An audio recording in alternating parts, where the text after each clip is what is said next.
L'émission spéciale consacrée aux 80 ans de la rafle du Veldiv, première émission consacrée aux témoignages pour les éclairer. Nous sommes en studio avec l'historien Alexandre Delutte, membre du bureau de la Fondation pour la mémoire de la Shoah et guide accompagnateur à Auschwitz. Bonjour. Bonjour à tous. Merci d'être avec nous aujourd'hui. Donc pour cette émission, Églantine Delalleux, vous êtes allée à la rencontre de deux témoins de cette histoire du Veldiv. À cette époque, Régine Taille-Zidler, âgée de 8 ans, et Esther Seno, 14 ans, vivaient dans le 20e, l'une à Ménilmontant et l'autre dans le quartier de Belleville. Elles m'ont d'abord parlé de leur enfance, de leurs parents arrivés en France après avoir fui l'antisémitisme en Pologne.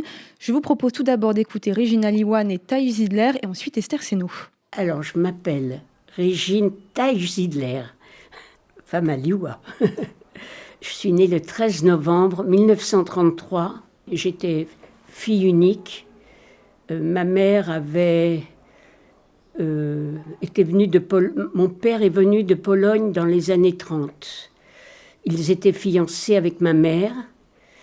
Il est venu pendant 2 ans, il a travaillé, il a fait quelques économies pour louer une chambre et de quoi payer le voyage à ma mère de Pologne jusqu'à Paris.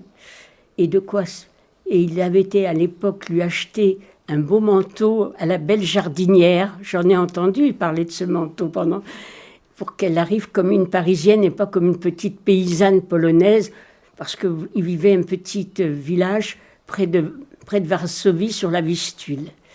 Et ma mère est venue à Paris en 30-31. Mon père a dû venir vers 29.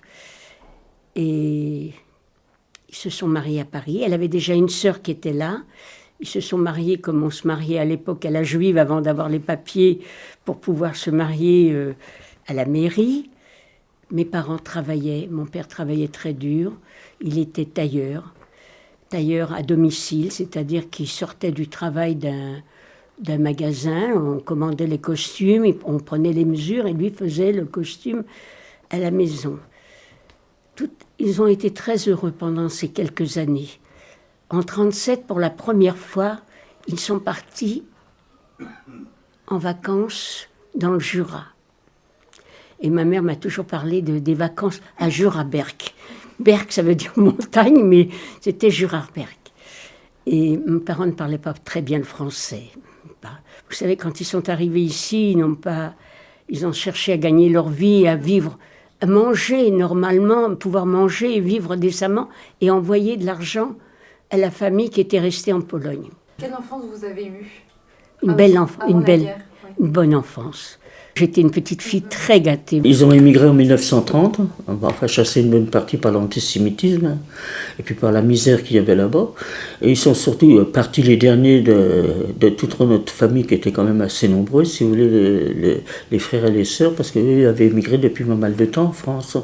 Alors finalement, on a fini par émigrer aussi, surtout à cause de mon frère aîné qui commence à faire de la politique. Alors vous savez, en Pologne, en tant que juif, faire de la politique, c'était pas très bien vu et mes parents avaient peur pour lui. Donc ça, enfin, il y a eu beaucoup de sujets qui les ont incités à émigrer en France, surtout que la famille nous écrivait que la France c'était le pays de la démocratie, de la liberté, on a été relativement bien reçus.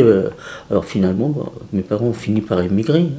Enfin, ils ont émigré, mes parents avaient quand même déjà 40 ans quand ils ont émigré. Donc vous êtes arrivé à 2 ans, c'est ça Je suis arrivé, moi je suis né en 1928, mes parents ont émigré en 1930. Alors. Mon père avait trouvé un petit appartement rue de la Voûte, c'était en contrebas du cours de Vincennes. Alors évidemment c'était assez problématique, parce que déjà ma mère était infirme, elle avait un pied beau puis une main atrophiée, alors évidemment dans ces immeubles insalubres, il n'y avait pas d'ascenseur à l'époque. Et puis il y avait le problème, c'est que ma mère ne parlait pas français, il n'y avait pas de communauté, il n'y avait pas de communauté juive, si vous voulez, dans ces quartiers-là. Bon, on y est resté très peu de temps et ils sont partis habiter à Belleville.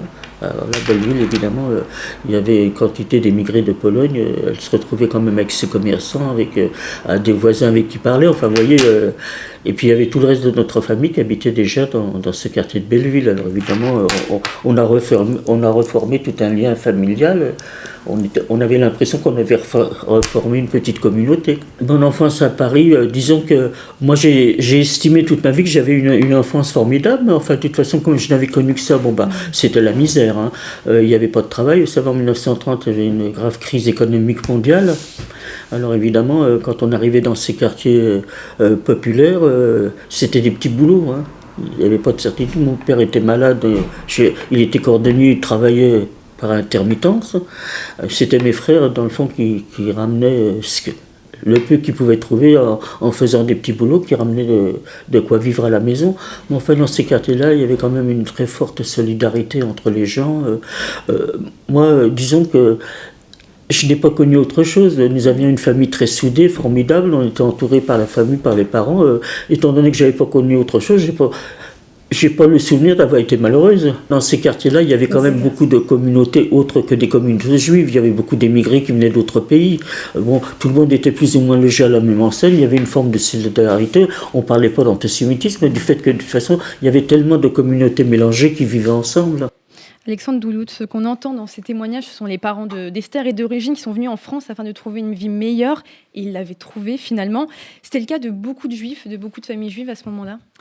Alors oui, c'est tout à fait juste. Moi, je peux vous le dire parce que depuis plusieurs années, j'interviewe pour le mémorial de la Shoah des personnes qui sont maintenant évidemment des nonagénaires pour la plupart, mais qui étaient des enfants pendant la guerre. La plupart des juifs d'origine polonaise, effectivement, ça colle tout à fait à ce qu'on vient d'écouter. Le départ dans les années 20 ou 30, antisémitisme et misère, et l'arrivée en France avec une vie qui, d'emblée, s'améliore peut-être pas matériellement tout de suite, mais en tout cas, là, les Juifs de Pologne découvrent un pays où ils ne sont plus harcelés, ils peuvent vivre normalement comme tous les autres Français, ce qui est pour eux une surprise. Alors au-delà de tout ça, la France, représentée pour beaucoup de monde et pour beaucoup de juifs, en particulier un idéal de justice, un idéal de démocratie à cette époque-là. Oui, mais alors dans les itinéraires d'émigration de ces juifs d'Europe de l'Est, la France est quelquefois une destination non choisie, c'est-à-dire que beaucoup arrivent là parce qu'il y a déjà un oncle qui y habite, ou ils pensent pouvoir partir aux États-Unis, ça c'est bien connu, mais c'est vrai que dans les années 30, la France, pour tous les juifs d'Europe, on sait que c'est un pays à part, à partir de 36 surtout avec un premier ministre juif, ce qui est dans l'Europe de l'époque quelque chose d'unique, de phénoménal, quoi. Donc les juifs qui habitent en France ont bien conscience que c'est un des rares pays où on peut vivre et faire une nouvelle vie, avoir des enfants et ne pas être inquiété. Il y a aussi la Belgique qui accueille beaucoup de juifs à la même période, mais finalement ce sont les deux seuls pays où ces gens-là ont la capacité de continuer leur vie, voire de fonder un foyer avec une femme dont ils font la connaissance à Paris. Quelle est la place des Juifs de France à cette époque-là ? Des Juifs de France qui ne sont pas arrivés à la dernière génération, qui sont installés depuis longtemps, après l'affaire Dreyfus, 30 ans plus tard. Alors moi, je ne suis pas un spécialiste de l'histoire des Juifs, je suis spécialiste de la Shoah, donc je ne pourrais pas vous répondre précisément sur cette question en termes de sociologie ou de... tout ce que je peux vous dire, vous le savez tous et toutes, c'est qu'à l'époque, les Juifs habitent à Paris, et puis dans quelques villes, Bordeaux, Marseille bien sûr, Strasbourg énormément.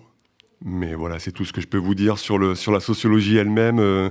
Après, quand elle accueille, si votre question, c'est comment ces Juifs ont été accueillis par les Juifs français, a priori, les Juifs immigrés qui arrivent en France, qui, comme ces deux familles s'installent à Belleville, n'ont aucun contact, physiquement, avec la communauté juive française, les Israélites, comme on dit à l'époque, qui vivent dans d'autres quartiers et qui voient dans ces immigrés une sorte de gêne, quoi. Ils ne sont pas forcément très bien accueillis de l'ensemble des Français, juifs compris. Il y a très peu de juifs français qui sont des militants le plus souvent dans des associations ou dans des partis politiques qui font l'effort d'aller vers eux, mais ces immigrants-là sont un peu sur la touche pour le reste de la population, quoi. Et justement, Régine et Esther m'ont aussi parlé de leur ressenti lors du début de la guerre, qui était plutôt de l'ordre de l'insouciance. Alors, quand la guerre a commencé, il y a eu le fameux billet vert. Bon, vous savez, nous autres, nos parents étaient des gens très, très, très droits et ne voulaient surtout pas avoir de problème. Il fallait renouveler leur carte d'identité étrangère. Donc, il ne fallait on leur a demandé, il a reçu cette convocation, ma mère lui a dit « Mais j'attends un enfant, comment je vais faire enfin, et mon père a dit « Écoute, on ne peut pas nous faire du mal, on est en France. Moi, je suis née en 1933 et là, j'ai retrouvé un papier. Mon père m'a déclarée française quasiment quelque temps après ma naissance. Et mon père a été convoqué à la caserne Mortier. C'est après la Porte des Lilas. Je me rappellerai tout le temps. Et c'était le matin très tôt. Et ma mère est partie avec moi, enfin, avec mon père et moi.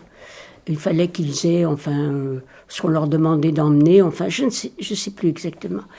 Et quand on est arrivé, ma mère a retenu mon père. Elle lui a dit « Ne rentre pas tout de suite. On va attendre, on va voir. » Et mon père a vu des gens rentrer. Il a reconnu des gens qui étaient connus dans la communauté. Alors il disait « Écoute, si lui, il y rentre, je ne vois pas pourquoi moi, je ne rentrerai pas. Moi, je vais vivre dans la légalité. » Il a été donc emmené. Il est parti et il est arrivé à Pithiviers. Et en juin 1942, il a été emmené il est parti avec le deuxième convoi. Le premier convoi d'Auschwitz est parti en avril et le deuxième convoi est parti en... Voilà. Disons que quand j'allais à l'école communale, parce que je n'ai fait que l'école communale, souvent, moi j'étais un peu garçon manqué, vous savez, je me laissais pas faire. Hein. Vous savez, on était tout un petit groupe de jeunes comme ça, vous savez comme on voit, c'est pas les jeunes de maintenant. Hein. On se réunissait entre nous, on allait jouer, je me souviens, on montait à la Porte des Lilas, il y avait les barriques, et il y avait encore comment on appelle ça, des fossés avec des... Alors vous voyez, on allait jouer, c'était comment on disait, la zone, si vous voulez. On partait toute une bande, on jouait aux gendarmes et aux voleurs. Hein. On était toute une bande de garnement, si vous voulez, mais pas du tout le genre de maintenant. Hein. Alors disons que pour moi, mon enfance, je l'ai connue que ça. Disons que ma sœur, elle était beaucoup plus affectée par cette misère que moi, je ne voyais pas. Avant la rafle du Veldiv, il y a déjà eu du billet vert. Donc j'ai un de mes frères qui a été convoqué, donc il avait 19 ans. Il a été envoyé à Pithiviers, puis ensuite de là, il a fait partie des premiers transports où malheureusement il n'y a pratiquement pas eu de survivants. Hein. Vous savez, en 1939 et 1940, il ne s'est rien passé, hein. C'est ce qu'on a appelé la drôle de guerre. Hein. Nous, on nous a évacués des écoles parce qu'on avait dit que Paris allait être bombardé, puis un mois après, on est revenu, hein, parce qu'il ne s'est rien passé entre 1939 et 1940. Même s'il se passait quelque chose, nous, on n'était pas au courant, on n'avait pas de poste de radio, on n'avait rien à l'époque pour savoir ce qui se passait. Comme je vous dis, on ne parlait pas devant nous. Hein. La seule chose que je me rappelle, c'est quand Hitler est venu au pouvoir, il y a beaucoup de réfugiés allemands qui sont arrivés, des Autrichiens. Mes parents, mes frères ont dû en rencontrer quelques-uns qui nous ont raconté ce qui se passait, mais comme nous, quand on est revenu, personne n'a voulu les croire. Hein. Ce qu'explique Régine Esther, c'est que personne ne se doutait de ce qui pouvait arriver au vu du profond respect que leur famille avait pour la France, respect de les avoir accueillis. Alexandre Doulout, c'était un sentiment partagé par beaucoup de juifs fraîchement immigrés à ce moment-là? Par tout le monde, parce que toutes les institutions finalement sont restées en place, quoi. Donc c'est vrai qu'il y a une dictature qui remplace la République, avec un Parlement qui se saborde. Mais pour le quotidien de tout, à part le rationnement, bien sûr, qui ne va pas tarder à s'imposer dans les familles, mais sinon, rien ne change vraiment. Ils étaient déjà soumis à des contrôles, tous ces étrangers. Ils venaient pointer dans les commissariats, refaire leur carte d'identité. Avant la guerre. Voilà, donc on leur demande de venir se faire recenser en octobre 40, alors qu'il n'y a pas encore eu trop de signes avant-coureurs d'un drame. Ils y vont quasiment tous, on le sait. Enfin, Serge Klarsfeld estime à 90% le nombre de ceux qui y sont allés. C'est une estimation qui semble collée à la réalité, effectivement. Et c'est le drame aussi des Juifs de France, mais c'est le drame des Français en général. C'est qu'on est face à un régime qui a couvert, par le prestige de son chef, tout un tas d'actes complètement illégaux, contre nature et inhumains, quoi. Oui. Il y a cette confiance aveugle que font les Juifs à leur patrie. Est-ce qu'à ce moment-là de l'histoire, personne ne se doute de ce qui pourrait arriver ? Non, et c'est un vrai problème quand on écrit l'histoire, c'est que nous, on connaît la fin, on connaît les chambres à gaz, on connaît les rafles, mais à l'époque, il faut essayer de prendre chaque événement au fur et à mesure et d'essayer de juger, mais que savaient les gens ? Qu'est-ce qu'ils comprenaient ? C'est vrai aussi de la part des policiers. On leur demande d'arrêter des juifs, des femmes, alors des hommes d'abord, puis des femmes, et de les mettre dans des camps et de les envoyer en Allemagne. C'est un vrai problème pour nous aujourd'hui, mais à l'époque, peu de gens se doutent de ce qui va effectivement se produire. Alors, il y a quelques familles quand même qui ont des courriers encore, parce que le courrier continue de Pologne. Moi, j'ai entendu plusieurs personnes qui m'ont dit on recevait des courriers. C'est ce que raconte Régine Teichidler. Aussi, d'accord. Du ghetto, et au bout d'un moment, le courrier s'est interrompu. Là, on a commencé à avoir un peu peur. Et on savait par nos parents en Pologne qu'ils mourraient de faim, etc. Mais en France, malheureusement, ça a été graduellement crescendo. Donc, sur le coup, personne ne s'est méfié. Ouais. Alors, en octobre 40, le gouvernement de Vichy va promulguer le statut des Juifs et leur interdire l'accès à des professions et un recensement obligatoire dans la zone non occupée.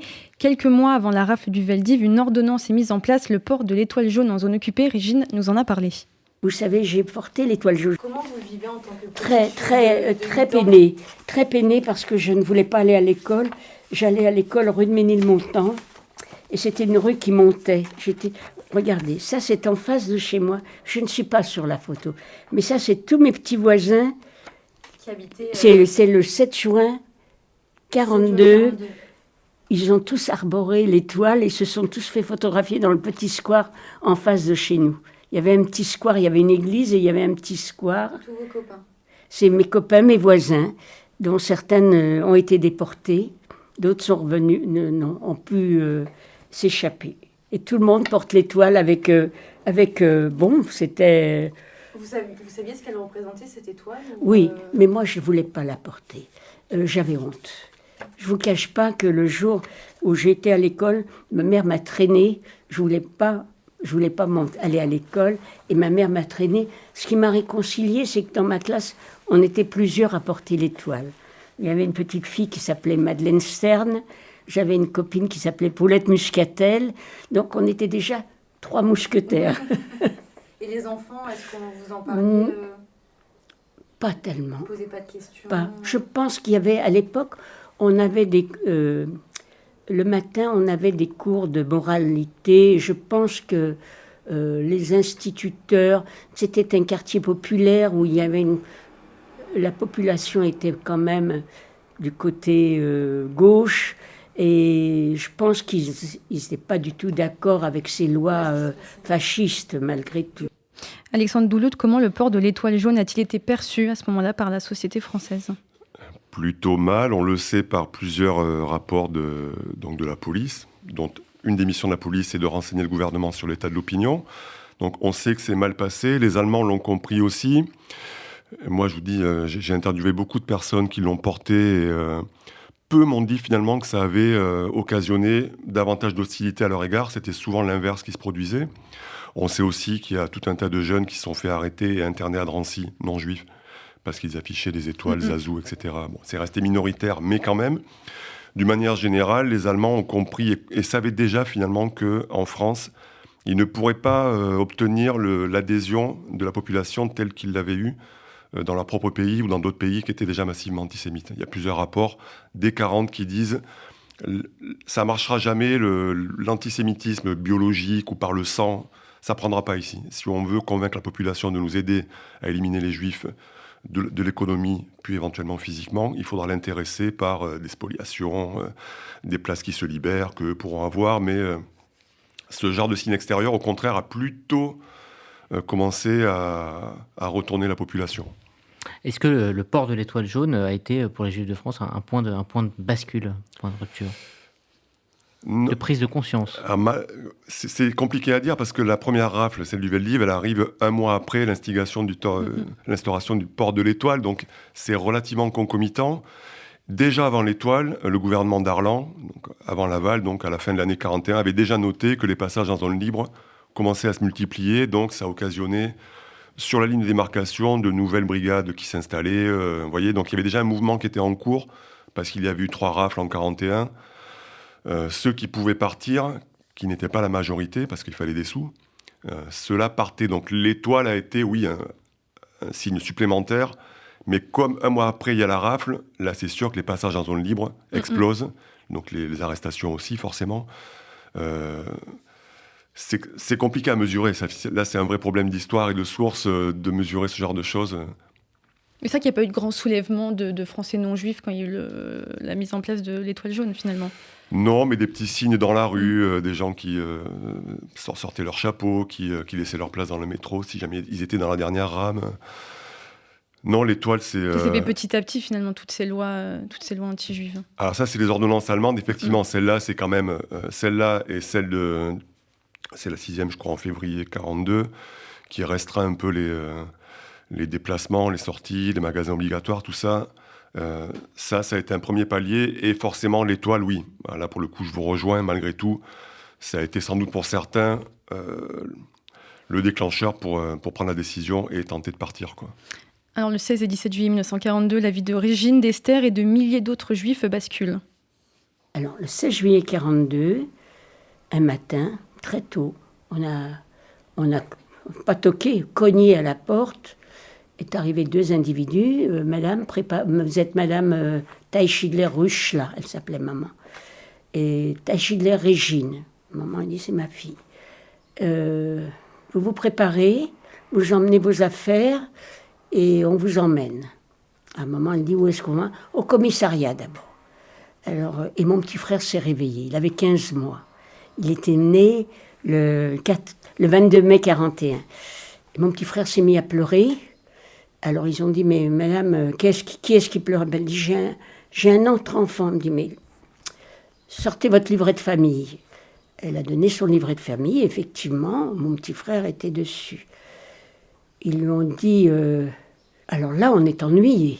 Parce qu'on ne peut pas vous prendre, vous et la petite, et laisser le petit tout seul. Parce que la loi du 16 juillet, on prenait les enfants qu'à partir de 2 ans. Et on ne peut pas laisser le petit seul, et on ne peut pas prendre la petite toute seule. Ou on la prend avec vous, et on laisse le petit, ou vous restez avec le petit, et on prend la petite. C'est pas possible. Donc ils ont dit, écoutez, on a des voisins. À l'époque, on avait des voisins et d'autres gens dans l'immeuble. On les emmène, et on va se renseigner. Alors vous restez à la maison pour voir qu'est-ce qu'on peut faire avec vous si vous n'êtes pas inquiété. Enfin, je ne disais même pas le mot inquiété. Moi, je dis le mot inquiété, mais pour nous, on n'avait aucune inquiétude. On croyait que c'était juste une formalité. Une formalité. Maman, elle a dit, je me rappelle, ma mère a dit, mais mon mari s'est engagé volontaire pour défendre la France. Il a été démobilisé. Bon, là, je n'ai plus de nouvelles de lui. Il était à Pithiviers. On n'a plus... Enfin, maman qui parlait un français très... Enfin, elle se faisait très bien comprendre. Ils lui ont dit, bon, alors, vous restez à la maison, faites ce que vous avez à faire, et on va voir. Soit on revient, soit on ne revient pas. Enfin, et on est resté ils sont partis. À ce moment-là, maman nous a dit, m'a dit, on va s'habiller. Et elle dit, je vais voir ma sœur. Je veux voir ce qui se passe chez eux. Et je me rappelle comme si c'était maintenant. Ma mère tenait mon petit frère dans les bras. C'était un jeudi. Le 16 juillet, c'était un jeudi. Je n'allais pas à l'école. Ma mère marche dans la rue et on voyait des bonhommes avec des familles, avec des valises, des baluchons. Et ma mère voit arriver mon petit cousin, qui avait 8 ans et demi, presque 9 ans. Il était du mois d'avril. Donc il avait déjà 9 ans. Et elle lui dit, Albert, il s'appelait Albert. Elle lui dit, il y a papa et maman qui sont derrière avec les messieurs qui sont venus nous chercher. Et maman, elle prend le petit, puis elle lui dit, reste avec moi. Elle dit, non, non. Et on voit arriver ma tante, toute rouge. Et ma mère dit en yiddish à ma tante, laisse-moi le petit, je m'en occuperai. Écoute, si vous devez partir en Pologne, parce qu'il paraît que vous allez peut-être partir en Pologne, le temps n'est pas clément. Le petit avait de l'asthme, c'était un enfant asthmatique. Alors laisse-moi-le. Et ma tante a dit à maman, non, viens avec nous, accompagne-nous. Alors maman a demandé aux gendarmes, non, c'était des types en civil. Où est-ce que vous les emmenez ? Ils ont dit, on les emmène rue Boyer, à la Bellevilloise. C'est là qu'il y a des autocars qui vont les emmener ailleurs. Mais nous, on doit amener tous les gens là-bas. C'est là-bas que tout le monde est regroupé. Écoutez, et maman, pendant du bas de la rue de Ménilmontant, enfin du bas, non, de la rue des Amandiers, parce que c'est une rue transversale, jusqu'à la rue Boyer, elle a essayé de parler à ma tante. Elle lui a dit, donne-moi-le, je vais leur dire que le petit, il a envie d'un morceau de pain, que je vais aller lui chercher. Et ma tante n'a pas voulu. Elle dit, je ne resterai pas une journée sans lui. Et elle est partie avec lui. Ils sont partis. Et on ne les a jamais revus. Entre-temps, ma tante a écrit une lettre, et mon petit cousin m'avait écrit une lettre aussi, comme quoi ils étaient au Veldiv, qui ne savaient pas combien de temps. Parce qu'au Veldiv, ils arrivaient à faire sortir du courrier. Ils ne savaient pas combien de temps ils allaient rester. Et on n'a jamais su si elle avait été à Bonne-la-Rolande ou au Pithiviers. Mais je pense que les femmes juives étaient à Bonne-la-Rolande. On est arrivé à la Belle-Villoise. Et là, il y avait les cars de police. Les cars de police, les voitures bleu marine, là, noires. Et là, on a vu tout ce monde, plein de gens, avec des ballots.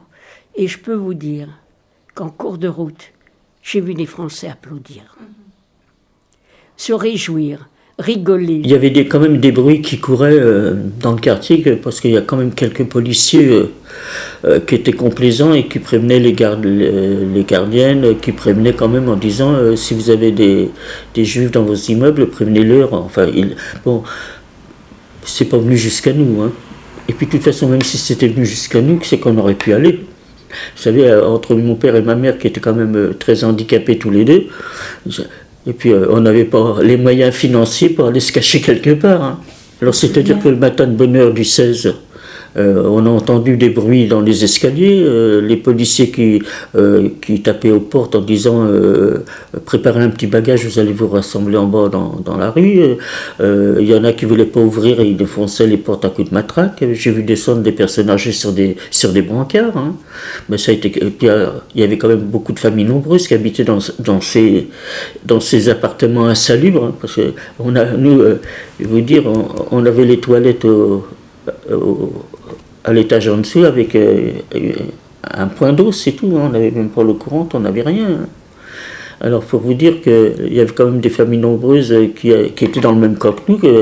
Alors, les enfants qui hurlaient, ça a été quelque chose d'affreux. Pour vous dire, dans ce passage rond, c'est un passage qui faisait 200 mètres de long sur 4 mètres de large. Vous voyez, ils ont arrêté 68 personnes dans ce passage. Alors, vous voyez un petit peu qu'est-ce que ça a pu donner comme cri et comme tous ces gens avec des enfants en bas âge comme ça qui étaient rassemblés en bas. Alors nous on était à la fenêtre. Alors dans l'appartement il ne restait plus que mes parents, ma soeur, moi et mon petit frère qui avait 11 ans. Alors on était à la fenêtre et puis on ne comprenait pas ce qui se passait, hein, parce que jusqu'à présent personne ne se méfiait, parce que quand il y a eu les bruits qui couraient qu'il y allait y avoir des rafles, comme jusqu'à présent ils raflaient que des hommes. Uniquement que des hommes, dans le fond, nous, on ne voyait pas qu'est-ce qu'on risquait. Alors finalement, une fois que toute cette rafle a été terminée, on a vu les autobus étaient au coin de la rue, tous ces gens sont montés dans les autobus, et puis nous on a attendu que le quartier se calme, et puis ma mère qui était très inquiète, parce qu'on avait toute notre famille qui habitait dans le quartier, et puis au moins de savoir ce qui s'était passé. Donc elle avait demandé à ma soeur et moi j'avais donc mon frère Maurice qui était donc à Pau, il était marié, il avait un petit garçon de 4 ans, elle habitait Place de la République au début du boulevard Voltaire. Et ma mère m'avait dit, va chez Anna pour voir, parce qu'elle s'inquiétait quand même, elle était quand même seule avec un enfant de 4 ans. Alors moi je suis parti à la Place de la République, ma soeur est partie dans le quartier, je ne sais pas où elle a été, et quand je suis arrivé Place de la République, il y avait la gardienne de l'immeuble qui était sous le pas de la porte, puis devant de sa loge, et quand elle m'a vu rentrer dans la cour, elle m'a dit, oh là là, c'est pas la peine de monter chez eux, tu prends l'escalier de service, elles sont cachées au 6e étage dans la chambre de bonne. Alors là, ma belle-sœur était là, avec sa mère et sa sœur. Évidemment, on n'avait pas le droit de sortir après 20h, parce qu'il y avait eu, le statut des Juifs qui nous obligeait au couvre-feu. Alors ma belle-sœur m'a dit, tu vas pas prendre de risque et tu vas pas rentrer à cette heure-ci, parce que, évidemment, de retourner à Belleville après 8h du soir. Et alors, elle m'a dit, restez dormir avec nous. Hein. Alors, j'ai passé la nuit donc, dans la chambre de bonne. Et puis, le lendemain matin, je suis parti de très bonne heure parce que je me suis dit, ma mère, elle va devenir folle. Vous vous rendez compte, une gamine de 14 ans qui ne rentre pas juste après une journée de rafle. Alors, je suis parti de très bonne heure. Et puis, quand je suis arrivé, malheureusement, eux, ils ont été arrêtés donc, dans la nuit le 17. Donc, quand je suis arrivé, je suis monté à l'étage. Et là, il y avait les scellés sur l'appartement.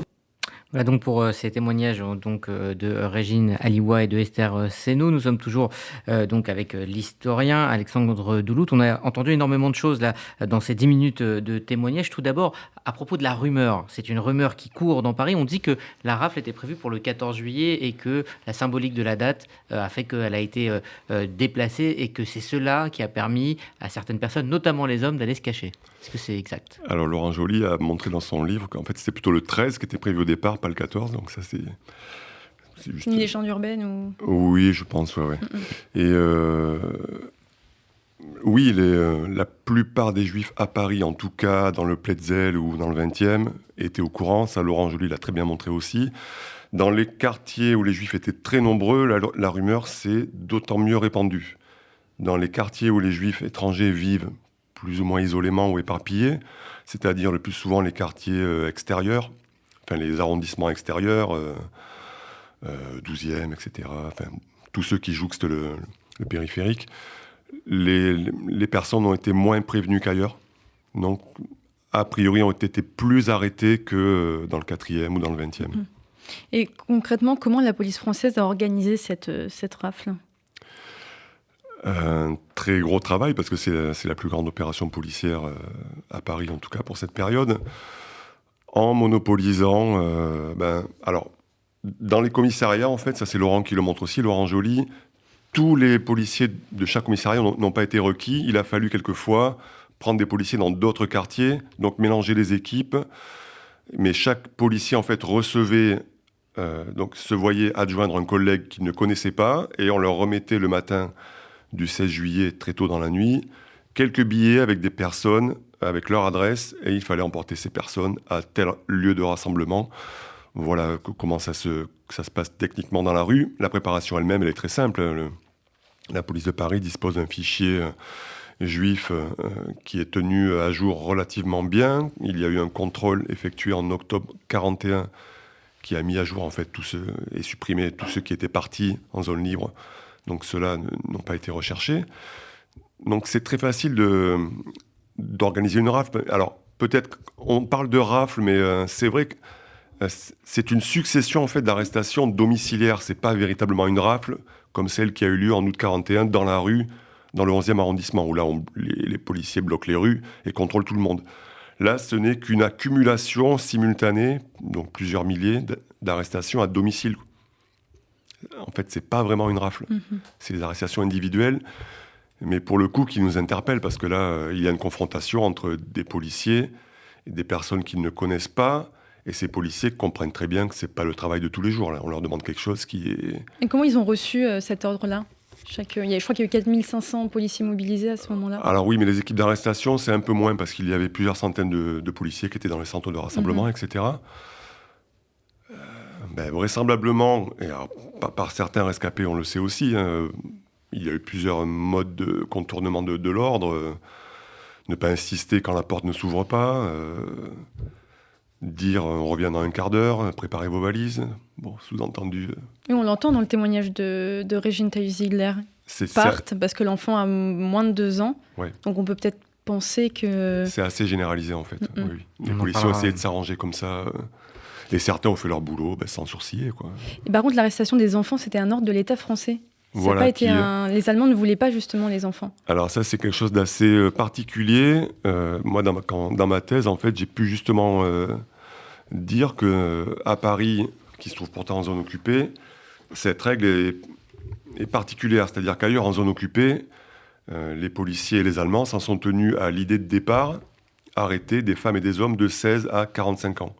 Aucun enfant n'a été pris ailleurs en zone occupée, alors que les rafles ont eu lieu entre le 12 et le 19 juillet dans les autres villes de zone occupée, Bordeaux, Nancy, etc. Là, les enfants n'ont pas été arrêtés. C'était l'objectif de départ, d'arrêter les adultes et les déporter à Auschwitz. Paris, il y a eu l'intervention de Laval qui a compris qu'ils allaient se retrouver avec des milliers d'enfants sur les bras, une sorte de fardeau, et ils s'en sont débarrassés en mendiant aux Allemands l'autorisation de les déporter aussi. Alors il y a aussi cette question de la réaction des Parisiens non juifs qui ont vu cette rafle. Alors on entendait certains applaudissements, certains ricanements, d'autres pleuraient.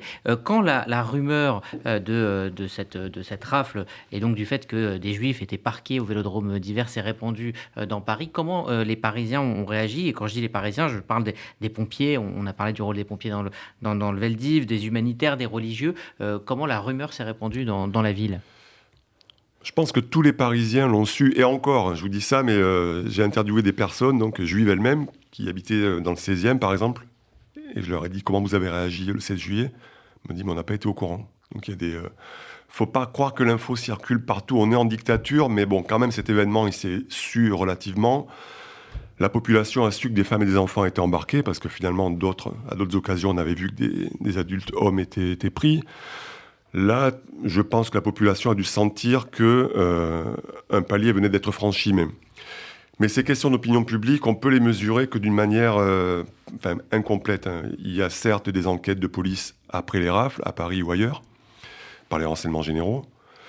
À Paris, Laurent connaît mieux la question. Moi, je n'ai pas vu de rapport de police qui disent à quel point la population a été indignée. On sait qu'elle l'a été, choquée en tout cas. Mais de là à s'opposer physiquement dans la rue... Il n'y a pas eu de tentative d'aide de ceux qui habitaient justement autour du Vélodrome? Non, je ne crois pas, non. Mais vous savez, on est là, pour le coup, on est vraiment en dictature. C'est pas si facile que ça de s'opposer à la police, comme en période républicaine. Par contre, pour faire vite, ailleurs, en zone libre, la rafle a eu lieu le 26 août, quelques semaines après. Là, il y a des rapports beaucoup plus clairs des renseignements généraux dans chaque département qui ont été largement conservés. Et quasiment tous concordent pour dire la population est indignée. Là, on s'est fait insulter quelquefois, la police. Donc là, il y a eu quelquefois, même physiquement sur place, des tensions palpables entre la police et la population. Mais il n'y a pas d'Allemands, là. Donc le rapport avec la police et la population, c'est pas la même chose qu'en zone occupée, quoi. Là, la population est quand même beaucoup plus à une chape sur la tête, quoi. Il y a une seule photo de cette opération qui existe, celle où on voit des autobus devant le Vélodrome d'hiver. Pourquoi on n'a aucune archive, aucune photo aujourd'hui? C'est étonnant. Je ne sais pas quoi vous dire. Tous les historiens courent après, évidemment. Il y avait des agences de presse à Paris. Les fonds sont conservés à la bibliothèque historique de la ville de Paris. Mais c'est vrai que les clichés qui auraient pu être faits dans la rue par les professionnels, donc, a priori, ont disparu, si jamais des photos ont été faites. Par contre, on sait à l'époque que les appareils photos ne sont pas forcément des objets de luxe. Donc on peut imaginer que des photos ont été prises à la sauvette, sans doute par des particuliers. Mais comment retrouver ce genre d'objet? Ça arrivera peut-être un jour. Il ne faut pas trop désespérer, y compris pour les autres rafles aussi, parce qu'on a vu récemment, l'année dernière ou il y a 2 ans, que par miracle, un reportage sur les rafles la rafle du 14 mai 41 est sortie après 80 ans, ce qui est extraordinaire. Est-ce qu'il y avait une volonté d'étouffer l'événement, de le sortir de l'histoire au moment où il a été commis et peut-être après aussi, après la guerre? Clairement, puisque dans la presse, il n'y a aucun mot sur la rafle. La presse, on peut considérer que c'est le gouvernement français avec la censure des Allemands. Mais oui, clairement, personne ne pouvait le gouvernement ne pouvait pas se prévaloir de cette action. Ils ont très vite compris que c'était pas un crime pour eux encore, mais ils avaient commis quelque chose d'irréparable. Alors, les parents d'Esther et son frère ont été raflés le 17 juillet 1942. Internés à Drancy, ils sont déportés à Auschwitz en août 1942 et assassinés à leur arrivée. Esther sera arrêtée 1 an plus tard, en juillet 1943, et déportée à Birkenau. Elle retrouve sa sœur à ce moment-là. Arrivée en avril 1944, quand j'ai vu qu'elle n'était pas à l'appel et qu'on m'avait dit qu'elle était qu'on l'avait envoyée au revire, vous savez, ce qu'ils appelaient le revire à l'infirmerie, c'était la fin. Donc c'est là je lui ai dit, tu sais Fanny, parce qu'on savait nous, que les gens, quand ils n'allaient pas à l'appel, qui restaient sur leur grabat là-bas, ils savaient très bien que l'après-midi, ils passaient avec les commandos pour les envoyer à la chambre à gaz. Alors je lui ai dit, Fanny, écoute, il faut sortir de là, tu sais très bien. Elle dit, je sais où je vais finir. Elle dit, mais maintenant, la seule chose que je regrette, c'est de ne pas être montée dans les camions. Elle dit j'ai essayé de tenir le plus que j'ai pu. Elle dit là j'arrive au bout du rouleau. Alors elle dit c'est fini pour moi. Elle me dit toi t'es jeune, la guerre va bientôt finir parce que arrivé en 44, on savait que les Allemands avaient reculé en Russie. Alors ça nous donnait du baume au cœur en disant bon la Russie c'est pas loin de la Pologne, on va être libéré. Vous savez ça nous redonnait le moral. Alors elle me dit la guerre va bientôt finir. Elle dit essaie de tenir le coup et c'est là qu'elle m'a pris dans ses bras. Elle avait aucune force, elle s'est soulevée pour me prendre dans ses bras, mais avec une force. Et elle m'a dit tu me promets, voilà la promesse de ma sœur que si tu rentres, que tu racontes ce qui nous est arrivé, qu'on ne soit pas les oubliés de l'histoire. Malheureusement, quand je suis rentré le soir, elle n'était plus là.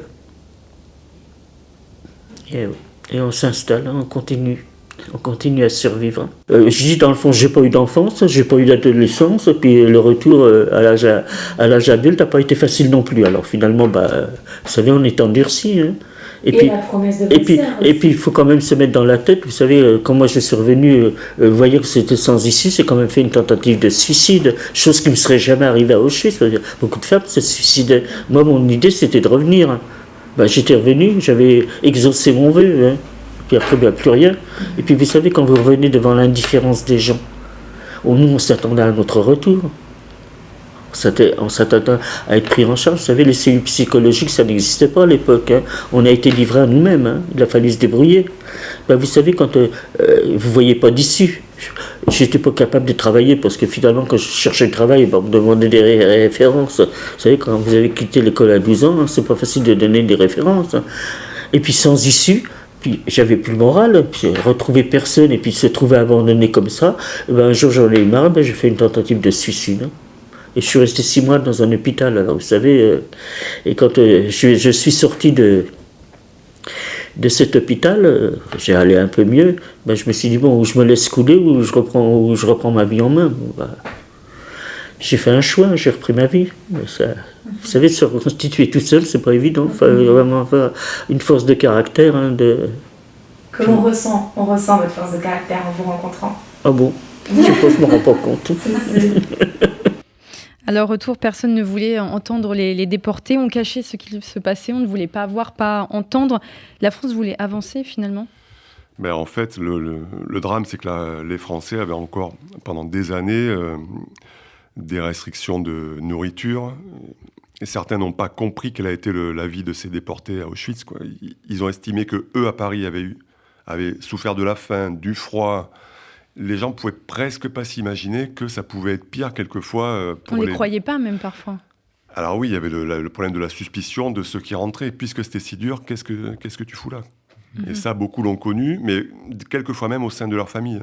Alors pas forcément la famille proche, mais des cousins ou autres. Et oui, ça a été un drame pour ces personnes-là. Mais il y a aussi, pour beaucoup, la volonté effectivement, de se reconstruire et de ne pas s'apesantir sur son sort. Sinon, effectivement, beaucoup s'écroulent et la vie s'arrête. Alexandre Delutte, ce silence, ça a été aussi pensé à la tête de l'État par le général de Gaulle, notamment sur le Veldiv. Est-ce que c'était, en tout cas pour lui, le prix à payer pour réconcilier les Français ? C'est en tout cas l'argument qui a été convoqué. Et pour les victimes de la rafle du Veldiv en particulier, il y a cette insulte suprême de la préfecture de police qui reçoit la Légion d'honneur à titre collectif après la guerre, ce qui est un drame absolu pour ces familles. Puisque là, pour le coup, on l'a entendu en tant qu'historien des centaines de fois, le drame, y compris pour les déportés d'Auschwitz, pour ceux qui rentraient, c'est d'avoir été arrêtés par des Français. Ça, c'est quelque chose que certains n'ont toujours pas compris, finalement. Pas accepté, bien sûr, mais pas compris. Donc là, effectivement, si... Et on a dû attendre 50 ans pour justement... Voilà. Et un acte très courageux de Jacques Chirac. Dont on reparlera un peu plus tard dans la semaine. Alors de son côté, Régine, sa mère et son frère n'ont pas été au Vélodrome d'hiver et se sont enfuis à Lyon et ensuite à Toulouse où pendant 3 ans ils sont passés de foyer en foyer. En revanche, son père a été déporté par le 2e convoi pour Auschwitz et mort là-bas. Régine nous a raconté le moment où ils ont appris sa mort. On l'a su assez vite parce qu'à l'époque il y avait encore un listing au mois d'août 42. Il y avait encore un listing à Auschwitz pour les morts. Et il était sur le listing. Et on a la date exacte. D'ailleurs, Ah oui, vous le saviez donc bien avant la libération. non, après on l'a su. Puisqu'on on l'a su qu'un jour, mon petit frère me racontait la semaine dernière, pas plus tard que la semaine dernière, il me racontait que maman, elle était en train de chauffer de l'eau pour lui donner un bain, pour le nettoyer dans une cuvette. À l'époque, c'était des cuvettes en zinc. Et mon petit frère avait... à l'époque, c'était donc en 46, certainement, tout de suite. Hein. C'était même fin 45. 5 ans. 45. Donc, il avait 4 ans. Ouais. Est-ce qu'il s'en rappelle? Il m'a dit, écoute, je me rappelle que maman chauffait de l'eau sur la cuisinière et que ça faisait beaucoup de buée et que Monsieur Krieger, il s'appelait Monsieur Krieger. Il faudrait que je recherche la liste, parce qu'il a été déporté, ce monsieur-là aussi. Il est revenu. Est venu la voir et puis il lui a dit, écoutez, je vais vous parler, asseyez-vous. Alors elle dit, mais je suis en train de donner le bain. Non, enlevez l'eau et venez vous asseoir, je vais vous parler. Il ne faut plus revenir à Lutetia, parce que vous ne verrez pas votre mari. Et c'est lui qui lui a dit. Alors d'après Bruno, enfin pas Bruno, mon frère, il paraît que maman, elle a crié, elle a pleuré et tout. Et mon petit frère s'en rappelle. Il m'a dit, je me rappelle de ce jour-là. Alexandre Delutte, vous avez écouté des dizaines de témoignages de personnes qui ont vécu le Veldiv dans leur chair. Quel est le point commun entre toutes ces personnes ? Le point commun, c'est que celles qui ont pu parler s'en sont forcément tirées dans des conditions rocambolesques et assez uniques. Et ce qui les reste évidemment le plus douloureux, c'est la séparation, c'est la perte. À une époque en plus où tous ne comprennent pas que c'est la dernière fois qu'ils voient leur mère ou leur père. C'est vrai à Auschwitz aussi, donc... Ça, je pense que pour eux, pour ceux qui ont survécu à ça, c'est la suite qui devient douloureuse. C'est en 1945, quand la mère, les sœurs, etc., le père, ne reviennent plus. C'est là finalement que commence le déchirement. Plus que le placement en province ou autre, qui peut être des fois problématique. Mais... Merci Alexandre Delutte, Merci historien, d'être venu nous éclairer. Merci à vous, Églantine Delalleux, d'avoir recueilli pour RCJ ces deux témoignages extrêmement forts pour donc cette première émission de la série de RCJ Midi consacrée à la rafle du Veldiv.